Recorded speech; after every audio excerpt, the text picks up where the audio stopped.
고졸 가정부였던 그녀에게 회장님이 월 1,000만 원을 제안한 이유. 알고 보니 눈물 나는 사연. 깊은 밤, 눈을 감고 잠을 청하려던 새벽 1시, 밖에 우당탕 하는 소리가 나서 밖에 나가보니 그분이 끙끙대며 작은 신음을 내뱉었습니다. 저는 너무 당황해서 발을 동동 구르다가 얼른 정신 차리고 응급처치를 했습니다. 만약 제가 발견하지 못했다면 그분은 눈을 뜨지 못했을 거예요. 그리고 며칠 뒤 병실에서 깨어난 그는 저와 자녀들을 모두 모으고 말하기를, 이후 이야기가 궁금하시다면 구독과 좋아요, 알림 설정 눌러주시고 댓글 남겨주시면 여러분에게 따뜻한 행운이 찾아갈 거예요. 저는 윤지연입니다. 올해 55. 고등학교 졸업이 제 최종 학력이죠. 남편과 이혼한 지 벌써 10년이 넘었고 그 후로는 줄곧 가사도우미 일을 하며 살아왔습니다. 오늘도 어김없이 새로운 집으로 이사를 가게 됐어요. 짐이라고 해봐야 큰 것도 없죠. 옷가지 몇 벌과 낡은 가전제품들, 그리고 엄마가 남기신 몇 개 안 되는 유품들 뿐입니다. 박스를 하나씩 들춰보며 짐을 정리하던 중이었어요. 엄마의 옛날 물건들이 담긴 상자 맨 아래에서 낡은 편지 한 통을 발견했습니다. 봉투가 누렇게 발해 있었어요. 엄마가 돌아가신 지 벌써 몇 년이 지났는데 이런 편지가 있었다는 걸 처음 알았죠. 봉투 겉면을 자세히 들여다봤습니다. 삐뚤삐뚤한 글씨로 이렇게 적혀 있더라고요. 서울 성북동 32번지. 강 회장 댁. 처음 보는 주소였어요. 그런데 이상했습니다. 왜인지 모르게 익숙한 기분이 들었거든요. 마치 어디선가 들어본 것 같은 그런 느낌 말입니다. 편지를 열어보려다가 멈췄어요. 엄마가 평생 간직하고 계셨던 건데 함부로 열어봐도 될까 싶었거든요. 하지만 호기심이 계속 고개를 들었습니다. 엄마는 왜 이 편지를 버리지 않으셨을까? 엄마는 평소에도 정리정돈을 잘하시는 분이셨어요. 필요 없는 건 바로바로 버리셨죠. 그런데 이 편지만큼은 끝까지 간직하고 계셨던 거예요. 며칠 동안 그 편지가 계속 머릿속에 맴돌았습니다. 일을 하면서도 밥을 먹으면서도 자꾸 그 주소가 떠올랐어요. 성북동 32번지. 강 회장 댁. 결국 참을 수가 없었습니다. 어느 날 오후 저는 스스로도 이해할 수 없는 마음으로 중얼거렸어요. 그냥 한번 가보자. 왜 그런 생각이 들었는지는 모르겠어요. 단순한 호기심이었을까요? 아니면 엄마에 대한 그리움 때문이었을까요? 분명한 건 그 순간 저에게는 그 주소를 찾아가야만 할 것 같은 강한 충동이 일었다는 겁니다. 가방에 편지를 넣고 집을 나섰어요. 지하철을 타고 성북동으로 향하는 내내 가슴이 두근거렸습니다. 뭔가 중요한 일이 일어날 것 같은 그런 예감이 들었거든요. 하지만 동시에 불안하기도 했어요. 혹시 괜한 일에 발을 들여놓는 건 아닐까 싶었죠. 저 같은 사람이 회장님 댁에 찾아간다고 하면 과연 어떤 일이 벌어질까요? 성북동에 도착했을 때는 이미 해가 기울어 가고 있었어요. 골목길을 따라 걸으며 주소를 하나씩 확인해 봤습니다. 32번지를 찾는 게 생각보다 쉽지 않더라고요. 한참을 헤매다가 지쳐서 근처 파출센터 앞 벤치에 앉았어요. 가방에서 물을 꺼내 마시고 있는데 센터에서 나오는 아주머니 두 분의 대화가 귀에 들렸습니다. 언니, 요즘 일자리 구하기 힘들지? 그러게 말이야. 그런데 여기 근처에 회장님 댁에서 가사도우미를 구한다는 얘기를 들었어. 조건이 좀 특이하다던데. 제 귀가 번쩍 뜨였어요. 혹시나 해서 다가가 조심스럽게 물어봤죠. 실례합니다. 혹시 어느 집인지 알 수 있을까요? 아, 성북동 32번지 강 회장 댁이야. 그런데 왜? 순간 온몸에 소름이 돋았습니다.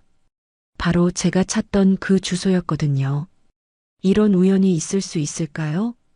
이런 게 다 우연일까? 집으로 돌아가는 길 내내 머릿속이 복잡했어요. 단순히 엄마의 편지 속 주소를 확인하러 간 건데 하필 그 집에서 가사도우미를 구하고 있다니. 마치 누군가 저를 그쪽으로 이끌고 있는 것 같았죠. 며칠 동안 고민했습니다. 지원해봐야 할까 말아야 할까? 솔직히 망설여졌어요. 회장님 댁이라고 하니까 왠지 부담스러웠거든요. 하지만 계속 일자리를 찾아 헤매는 것보다는 나을 것 같았습니다. 결국 용기를 내어 전화를 걸었어요. 차분한 목소리의 남성이 받더라고요. 내일 오후 2시에 오시면 됩니다. 짧고 간단한 통화였어요.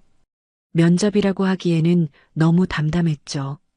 다음 날 정확히 2시에 그 집 앞에 서 있었습니다. 생각보다 큰 집이었어요. 오래된 한옥을 현대식으로 리모델링한 것 같았죠. 대문 앞에서 한참을 망설였습니다. 초인종을 누르자 곧바로 문이 열렸어요. 70대 후반쯤 되어 보이는 남성이 나타났습니다. 키가 크고 단정한 인상이었죠. 말이 적어 보였지만 눈빛만큼은 예리했어요. 윤지연 씨죠? 들어오세요. 거실로 안내받아 마주 앉았습니다. 강 회장이라고 자신을 소개하시더라고요. 생각했던 것보다 면접은 간단했어요. 경력이나 자격증 같은 건 거의 묻지 않았거든요. 대신 이상한 질문을 하셨어요. 밤에 잠이 깊은 편인가요? 보통입니다. 왜 그러시는지, 혹시 응급 상황에 대처할 수 있나요? 갑작스러운 질문에 당황했지만 솔직하게 대답했어요. 심폐소생술 정도는 할 수 있습니다. 그러자 강 회장의 표정이 조금 밝아지는 것 같았어요. 그럼 됐습니다. 자네가 밤마다 내 상태만 좀 확인해주면 좋겠소. 대신 월급은 1,000만 원 드리지. 귀를 의심했습니다. 1,000만 원이라고 하셨나요? 평소 받던 월급의 몇 배가 넘는 금액이었어요. 뭔가 잘못 들은 게 아닐까 싶어서 다시 물어봤죠. 죄송한데, 얼마라고 하셨나요? 1,000만 원입니다. 조건은 간단해요. 밤 10시부터 아침 6시까지 이 집에 머물면서 2시간마다 한 번씩 제 상태를 확인해 주시면 됩니다. 그렇게 저는 강 회장님 댁에서 일하게 되었어요. 처음 며칠은 생각보다 평온했습니다. 회장님은 항상 정중하셨고 저 역시 주어진 일을 묵묵히 해냈죠. 밤 10시가 되면 입주하고 2시간마다 회장님 방을 살짝 들여다보는 게 제 일이었어요. 숨소리를 확인하고 이상이 없는지 체크하는 거였죠. 처음엔 어색했지만 금세 익숙해졌습니다. 그런데 이상한 일들이 하나둘 생기기 시작했어요. 아침에 된장국을 끓여드렸을 때였습니다. 회장님이 국그릇을 들고 한참을 가만히 계시더라고요. 그러다가 혼잣말처럼 중얼거리셨어요. 이 냄새, 나 찍네. 별것 아닌 말 같았지만 저는 왠지 모르게 가슴이 두근거렸어요. 된장국이야 어디서나 비슷하게 끓이는 건데 왜 그런 말씀을 하시는 걸까요? 며칠 뒤에는 더 이상한 일이 있었어요. 제가 컵을 정리하다가 실수로 떨어뜨렸거든요. 반사적으로 몸을 숙여 컵을 주워 담으며 머리카락을 귀 뒤로 넘겼는데 회장님이 저를 유심히 바라보고 계시는 거예요. 그 손짓, 어디서 봤던가. 이번에도 혼잣말이었지만 제게는 들렸어요. 뭔가 이상했습니다. 회장님이 저를 보는 눈빛이 그냥 가사도우미를 보는 시선이 아니었거든요. 마치 누군가를 그리워하는 듯한 그런 표정이었어요. 설마 나를 누군가랑 착각하시는 건가? 그런 생각이 들기 시작했어요. 혹시 회장님께 제가 닮은 사람이 있는 건 아닐까요? 나이 드신 분들이 가끔 그러시잖아요. 돌아가신 가족을 다른 사람에게서 찾으시는 경우 말입니다. 하지만 확인할 방법은 없었어요. 회장님께 직접 물어볼 수도 없는 노릇이고 그냥 제 착각일 수도 있었거든요. 일주일쯤 지났을 때였어요. 회장님이 서재 정리를 부탁하셨습니다. 먼지가 많이 쌓인 책들을 닦고 서류들을 정리하는 일이었죠. 서재는 생각보다 넓었어요. 벽 한 면이 온통 책장이었고 오래된 서적들이 빼곡히 꽂혀 있었습니다. 한쪽 벽에는 액자들이 걸려 있었는데 대부분 회장님의 젊은 시절 사진들이었어요. 그런데 그 중에서 유독 눈에 띄는 사진이 하나 있었습니다. 아름다운 여성의 흑백 사진이었어요. 한복을 곱게 차려입고 은은하게 미소 짓고 있는 모습이었죠. 사진을 자세히 들여다보는 순간 가슴 속에서 뭔가가 꿈틀거렸어요. 이상했습니다. 처음 보는 사람인데 왠지 익숙한 느낌이 들었거든요. 그 순간 머릿속에 어렴풋한 기억 하나가 스쳐갔어요. 어릴 적 누군가가 제게 무언가를 건네주던 장면이었습니다. 따뜻한 손길과 함께 달콤한 사탕을 주시던 분이 있었던 것 같았어요. 하지만 그 기억은 너무 흐릿했습니다. 꿈인지 현실인지도 분간하기 어려웠죠. 아니, 정말로 있었던 일일까요? 제가 너무 어렸을 때라 정확한 기억이 나지 않았어요. 사진 속 여인의 얼굴을 보며 계속 그 기억을 붙잡으려 했지만 쉽지 않았어요. 마치 안개 속을 헤매는 기분이었죠. 왜 자꾸 이런 기분이 드는 걸까? 점점 더 많은 의문이 생겨났어요. 우연히 찾아온 이 집, 엄마의 편지, 그리고 지금 이 사진까지 모든 게 연결되어 있는 것 같으면서도 확실하지 않았습니다. 그날 밤도 평소와 다르지 않게 시작됐어요. 10시에 입주해서 회장님이 주무시는 걸 확인하고 거실 소파에 누워 있었습니다. 알람을 맞춰두고 2시간마다 한 번씩 확인하는 게 제 일과였죠. 새벽 3시쯤이었을까요? 평소보다 일찍 잠에서 깼어요. 뭔가 이상한 소리가 들린 것 같았거든요. 처음엔 그냥 꿈인 줄 알았습니다. 하지만 다시 들어보니 분명 소리가 있었어요. 낮고 작은 신음소리였습니다. 회장님 방 쪽에서 들려오는 것 같았죠. 혹시? 불안한 마음에 슬리퍼를 신고 조용히 회장님 방으로 향했어요. 문을 살짝 열어보니 침대가 보였는데 뭔가 이상했습니다. 평소 같으면 회장님이 누워 계실 텐데 침대가 비어 있었거든요. 순간 심장이 쿵 내려앉았어요. 급하게 방문을 활짝 열고 들어갔습니다. 회장님이 침대 옆 바닥에 쓰러져 계셨어요. 얼굴이 새하얗게 질려 있었고 의식을 잃은 상태였습니다. 손으로 가슴 부근을 움켜쥐고 계셨죠. 머릿속이 하얘졌어요. 하지만 당황할 시간은 없었습니다. 예전에 배웠던 응급처치법이 떠올랐거든요. 먼저 회장님의 맥박을 확인했어요. 약하지만 뛰고 있었습니다. 숨도 가쁘게 쉬고 계셨죠. 심정지는 아닌 것 같았지만 상황이 심각해 보였어요. 119요? 응급 상황입니다. 떨리는 손으로 전화를 걸었어요. 주소를 말하고 상황을 설명하느라 목소리가 떨렸습니다. 그러면서도 회장님 상태를 계속 확인했죠. 의식은 없지만 맥박은 있습니다. 가슴을 잡고 쓰러져 계세요. 구급대원이 올 때까지 회장님 곁에서 기다렸어요. 맥박을 재고 호흡을 확인하고 계속 말을 걸어드렸습니다. 회장님 괜찮으실 거예요. 곧 병원에 가실 수 있어요. 몇 분이 지났을까요? 갑자기 회장님의 맥박이 약해지는 게 느껴졌어요. 호흡도 불규칙해지고 있었죠. 안 돼. 그 순간 배웠던 심폐소생술이 떠올랐습니다. 주저할 시간이 없었어요. 회장님의 가슴에 두 손을 포개고 강하게 압박하기 시작했습니다. 하나, 둘, 셋. 리듬에 맞춰 계속 눌렀어요. 땀이 흘러내렸지만 멈출 수 없었습니다.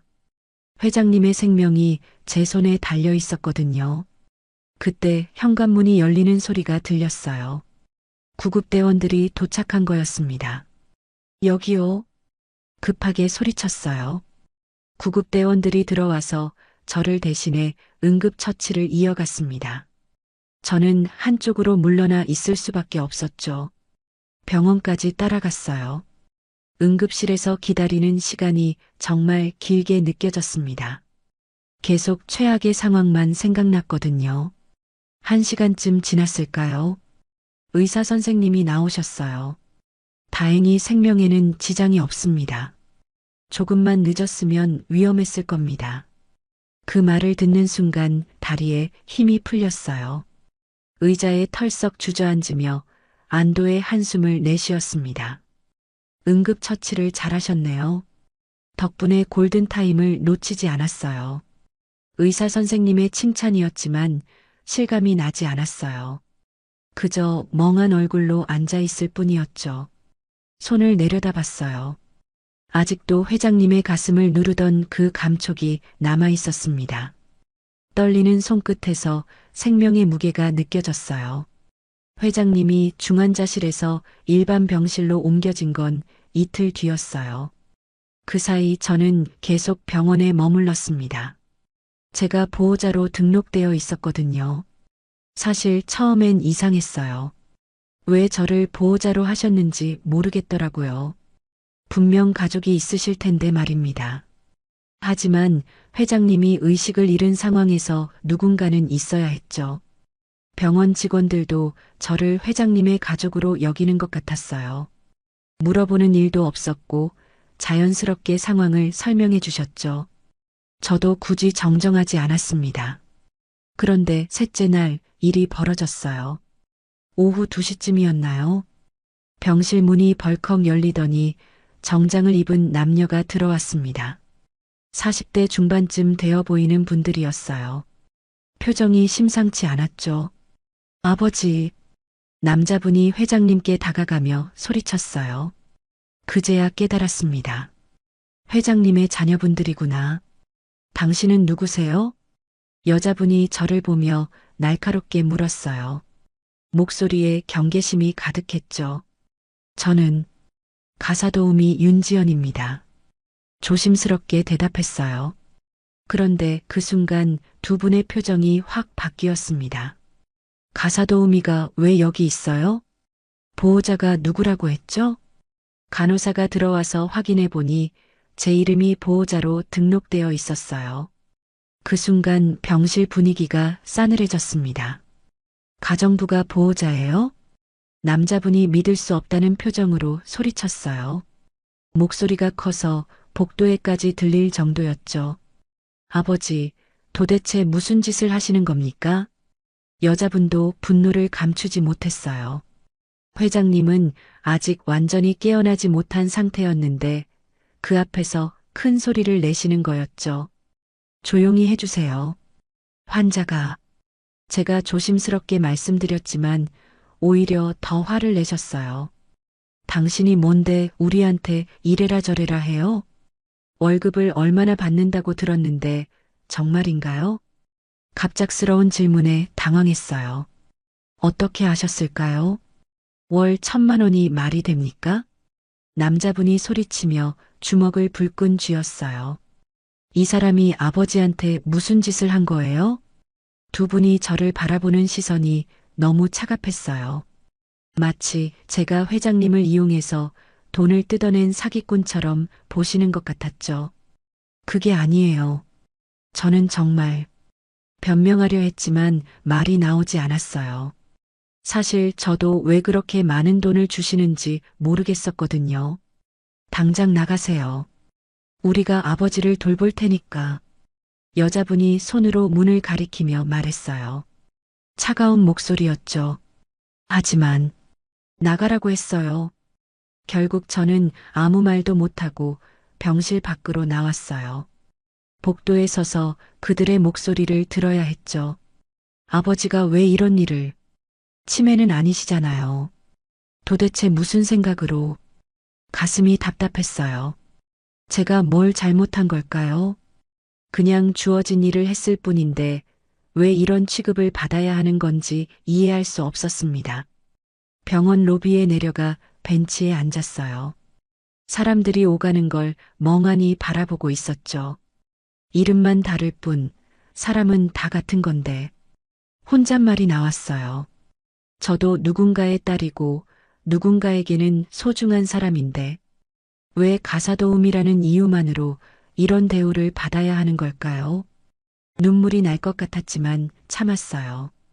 여기서 울면 안 될 것 같았거든요. 그저 조용히 앉아서 회장님이 괜찮아지시기만을 기다렸습니다. 사흘째 되는 날 저녁 간호사가 저를 찾아왔어요. 보호자분, 환자분이 깨어나셨어요. 찾으신다고 하네요. 가슴이 두근거렸습니다. 회장님이 의식을 되찾으셨다니 정말 다행이었어요. 하지만 동시에 걱정도 됐죠. 자녀분들이 저에 대해 뭔가 말씀하셨을 테니까요. 병실로 들어가니 회장님이 침대에 반쯤 기대어 앉아 계셨어요. 얼굴에 생기가 돌아온 것 같았습니다. 지연 씨, 고마웠소. 첫마디가 고맙다는 인사였어요. 예상과 달리 따뜻한 목소리였죠. 괜찮으시다니 다행입니다. 안도의 한숨을 내쉬며 대답했어요. 정말 걱정 많이 했거든요. 자네 덕분에 살았소. 의사가 그러던데 조금만 늦었어도 위험했다고. 회장님의 눈빛이 진심으로 고마워하고 계신다는 걸 보여줬어요. 당연한 일을 했을 뿐입니다. 그런데 회장님이 갑자기 진지한 표정이 되셨어요. 뭔가 중요한 말씀을 하려는 것 같았죠. 지연 씨, 우리 아이들이 자네에게 상처가 되는 말을 했다고 들었소. 역시 아셨구나 싶었어요. 별것 아니라고 말씀드리려 했는데 회장님이 손을 들어 제지하셨습니다. 미안하오. 내가 설명을 제대로 못한 탓이지. 설명이요? 무슨 말씀인지 이해가 안 됐어요. 회장님이 잠시 망설이시더니 천천히 입을 여셨습니다. 사실 자네가 우연히 우리 집에 온 게 아니오. 심장이 쿵 내려앉았어요. 무슨 뜻인지 감이 왔거든요. 내 아내가 세상을 떠나기 전 꼭 지켜보라던 아이가 있었소. 목소리가 조금 떨리고 계셨어요. 아내 이야기를 꺼내는 게 쉽지 않으신 것 같았죠. 그 아이의 주소를 적어뒀는데 편지에 적힌 주소 말이오. 자네가 들고 왔던 그 주소가 바로 아내가 남긴 마지막 주소였지. 머릿속이 하얘졌어요. 숨이 막히는 느낌이었죠. 그러니까 저를 그렇소.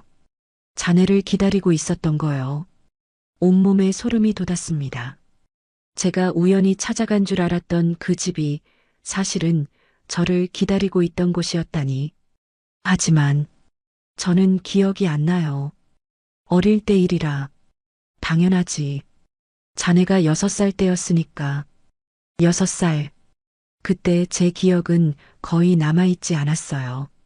엄마와 함께 이사를 많이 다녔던 시기였거든요. 우리 아내가 자네 어머니와 친구였소. 어려운 시절을 함께 보낸 사이였지.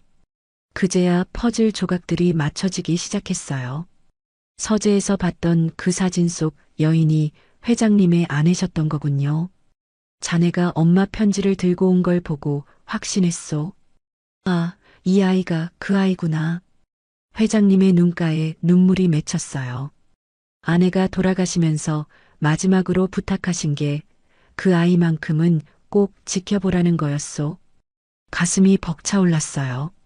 자신도 몰랐던 기억 저편의 연결고리가 지금 이 순간을 향해 이어져 있었다는 사실이 믿어지지 않았죠. 그래서 1,000만 원을. 돈이 문제가 아니오. 자네는 내가 지켜야 할 사람이니까. 눈물이 핑 돌았어요. 이 모든 게 우연이 아니었던 거예요. 엄마의 편지, 그 주소, 그리고 회장님과의 만남까지. 그런데 왜 진작 말씀해주지 않으셨어요? 자네가 부담스러워할까 봐서. 그냥 자연스럽게. 그게 좋을 것 같았거든. 회장님의 배려였던 거군요. 하지만 이제 모든 게 명확해졌습니다. 이제 이해가 되시겠지? 왜 자네가 이 집에 있어야 하는지. 고개를 끄덕였어요. 더 이상 의문이 없었죠. 이 모든 게 운명이었던 것 같았습니다. 일주일 후 회장님이 퇴원하셨어요. 집으로 돌아오는 길에 회장님은 계속 창밖을 바라보고 계셨습니다. 뭔가 생각에 잠겨 계신 것 같았죠. 집에 도착해서 짐을 정리하고 있는데 회장님이 저를 부르셨어요. 지연 씨, 잠깐 정원으로 나와 보겠소. 정원으로 나가니 나무 그늘 아래 오래된 벤치가 하나 있었어요. 회장님이 그곳에 앉으시더니 옆자리를 손으로 가리키셨습니다. 조심스럽게 옆에 앉았어요. 잔디밭 너머로 해가 지고 있었고 저녁 바람이 살랑살랑 불어왔죠. 한참 동안 아무 말씀도 안 하셨어요. 그냥 정원을 바라보고 계시더라고요. 저도 덩달아 조용히 앉아 있었습니다. 지연 씨, 갑자기 회장님이 입을 여셨어요. 목소리가 평소보다 조용했죠. 그동안 고생 많았소. 아니에요. 당연한 일을 했을 뿐입니다. 아니요. 당연한 일이 아니었어. 회장님이 저를 바라보셨어요. 눈빛이 진지했죠. 자네가 아니었다면 난 지금 여기 앉아 있지 못했을 거요. 가슴이 뜨거워졌어요. 하지만 뭐라고 대답해야 할지 몰랐죠. 지연 씨, 하나 묻고 싶은 게 있소. 네, 말씀하세요. 회장님이 잠시 망설이시더니 천천히 말씀하셨어요. 정식 계약은 그만둡시다. 깜짝 놀랐어요. 갑자기 왜 그런 말씀을 하시는 걸까요? 혹시 제가 잘못한 게... 아니요, 그게 아니라... 회장님이 손을 저으며 말씀하셨어요. 계약이라는 게 너무 딱딱하지 않소? 돈 주고 받는 관계 말이야. 무슨 뜻인지 이해가 안 됐어요. 그럼 저보고 그만두라는 건가요? 자네가 괜찮다면 그냥 내 남은 날들을 함께 걸어줄 수 있겠소? 예상과 다른 말이었어요. 그만두라는 게 아니라 오히려 더 가까워지자는 말씀이었죠. 계약서도 없고 월급도 정해지지 않은 관계. 그냥 가족처럼. 가족이라는 말에 가슴이 뭉클해졌어요. 저에게 가족이라고 할 사람이 얼마나 됐나요? 하지만 그러면 제가 걱정 말아요. 자네가 필요한 건 다 챙겨드릴 테니까. 다만 이제는 고용주와 직원이 아니라 그냥 서로를 아끼는 사람으로 지내고 싶소. 회장님의 눈에서 진심이 느껴졌어요. 이분이 얼마나 외로우셨을지 생각하니 마음이 아팠죠. 어떻소? 부담스럽다면 예전처럼 해도 되고. 저는 말없이 고개를 끄덕였어요. 대답할 필요도 없다고 생각했거든요. 처음엔 정말 돈 때문이었어요. 월 1,000만 원이라는 거액에 이끌려서 시작한 일이었죠. 생활이 어려웠고 당장 내일 걱정을 해야 하는 처지였으니까요. 그런데 언제부터였을까요? 돈보다 다른 게 더 중요해진 건 말이에요. 매일 아침 일어나면 제일 먼저 회장님이 무사히 잠에서 깨어나셨는지가 궁금해졌어요. 아침 식사를 드시는 모습을 보면 안심이 됐고 저녁에 약을 챙겨 드시는 걸 확인하면 하루가 마무리되는 기분이었죠. 병원에서 생사를 오가는 회장님을 지켜봤을 때 저는 깨달았어요. 이분이 저에게 얼마나 소중한 존재가 되었는지를요. 고맙소, 지연 씨. 회장님이 제 손을 살짝 잡으셨어요. 따뜻한 손이었죠.